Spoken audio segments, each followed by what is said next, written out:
कि जमीन से 400 फीट ऊंचे 4500 साल पुराने इस पिरामिड के अंदर ऐसा क्या था जिसको सिर्फ देखने के लिए रिसर्चर्स ने एक रोबोटिक कैमरा पिरामिड के अंदर भेजा। एक जगह पर आकर ये रोबोटिक कैमरा रुक गया क्योंकि अब उसके सामने एक बड़ा सा पत्थर आ गया था। रिसर्चर्स का मानना था कि इस पत्थर के पीछे जरूर कोई ऐसा राज छुपा है जो पिछले 4500 सालों से दफन है। ये राज उनको हर कीमत पर जानना था, इसीलिए उन्होंने रोबोट के आगे एक ड्रिल मशीन लगाई जिसने उस पत्थर में एक बारीक छेद कर दिया। अब इस छेद के अंदर कैमरा भेजा गया जिसने पत्थर के उस पार कुछ ऐसा देखा जो पिछले 4500 सालों में किसी ने भी नहीं देखा था।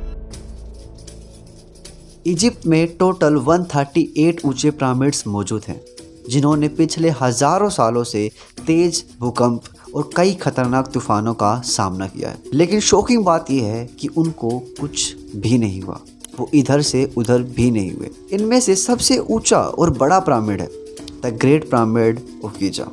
इस पिरामिड का बेस का एरिया 31 एकर्स है, यानी इस पिरामिड के अंदर एक दो नहीं बल्कि पूरी 9 फुटबॉल फील्ड आ सकती हैं।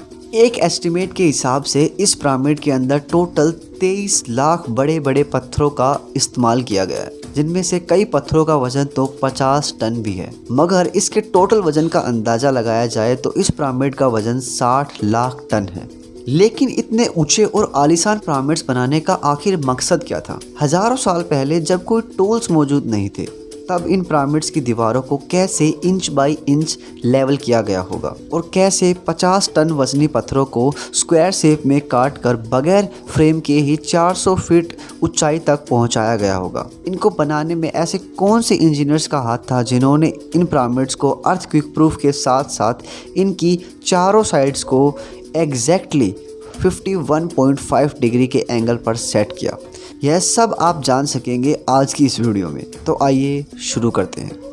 पॉइंट नंबर 1, कई सदियों से रिसर्चर्स की टीम इस पिरामिड की कंस्ट्रक्शन टेक्निक जानने के लिए सर जोड़कर बैठी थी कि आखिर इस पिरामिड की हर side exactly north, south, east और वेस्ट पर बगैर कंपास के कैसे सेट की गई होगी। कई स्पेशलिस्ट का मानना था कि उस टाइम के आर्किटेक्ट ने सबसे पहले ऐसी जमीन को तलाशा होगा जो लाखों टन वजनी पत्थरों का भार संभाल सके। उसके बाद पोलर स्टार्स यानी वो सितारे जिनकी मदद से अर्थ के पोल्स का पता पड़ता है, उनकी मदद से पिरामिड की हर साइड को मार्क किया गया होगा।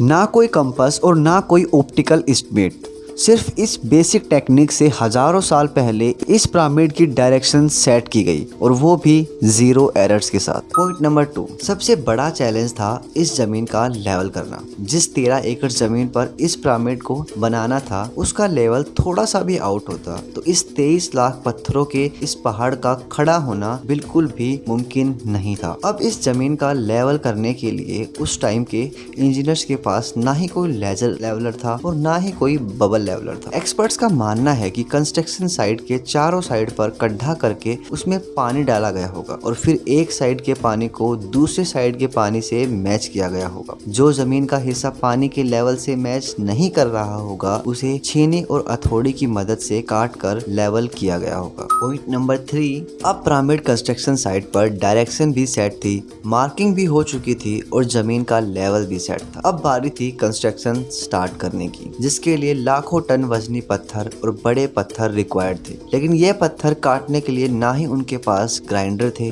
और ना ही जैक हैमर्स। लेकिन फिर भी उन्होंने 50 टन वजनी पत्थर काटे भी और उनको स्क्वायर या रेक्टेंगल शेप भी दिए। लेकिन आखिर कैसे, किसकी मदद से? जी हाँ, यही वह सिर्फ एक टूल था जिसकी मदद से पत्थरों को काटा गया। एक्सपर्ट्स का मानना है कि पिरामिड की कंस्ट्रक्शन पर इस्तेमाल होने वाली छीनी सिर्फ कॉपर से ही नहीं बनी थी, क्योंकि उनको भी यह बात मालूम थी कि कॉपर नरम होता है और पत्थर को नहीं काट सकता, इसलिए उसमें एक और केमिकल आर्सेनिक भी शामिल किया गया। इसीलिए यह छीनी लकड़ियों के हथौड़ों से पत्थरों पर ठोकी जाती और कई घंटों की मेहनत के बाद बड़े बड़े पत्थरों को शेप में लाया जाता। पॉइंट नंबर 4, अब जो कि है खास किस्म का पत्थर जिसको लाइमस्टोन कहा जाता है, उसकी कटाई पिरामिड कंस्ट्रक्शन साइट गीजा से 150 किलोमीटर दूर डोरा के शहर में हो रही थी। अब मसला ये था कि पत्थर को गीजा तक ट्रांसपोर्ट करने का। हर पत्थर का वजन 50 टन और ऐसे 23 लाख पत्थर सिर्फ एक पिरामिड में यूज होने थे। इतना ज्यादा वजन ट्रांसपोर्ट करने के लिए ना ही उस टाइम के जानवर काम में आ सकते थे और ना ही उनके पास ट्रक्स थे, और अगर यही काम आज करना पड़े तो ट्रांसपोर्ट का एक बहुत बड़ा खर्चा आएगा। लेकिन शॉकिंगली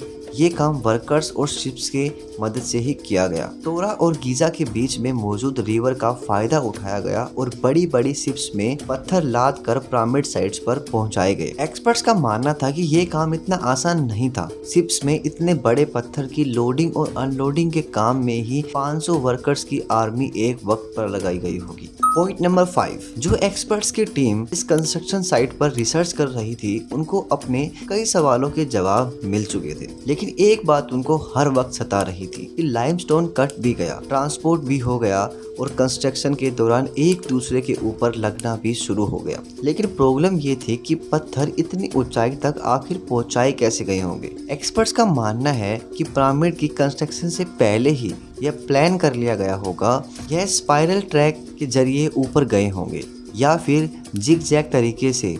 लेकिन यह बात तो तय है, 50,000 केजी के पत्थर ऊपर मजदूरों की आर्मी के मदद से ही खींचे गए होंगे। और सबसे बड़ा सवाल, रिसर्चर्स ने उस पत्थर के पीछे ऐसा क्या देखा था जो पिछले 4500 सालों में किसी ने भी नहीं देखा है। अगर आप इसको डीपली जानना चाहते हैं तो वीडियो के नीचे कमेंट कीजिए पार्ट 2।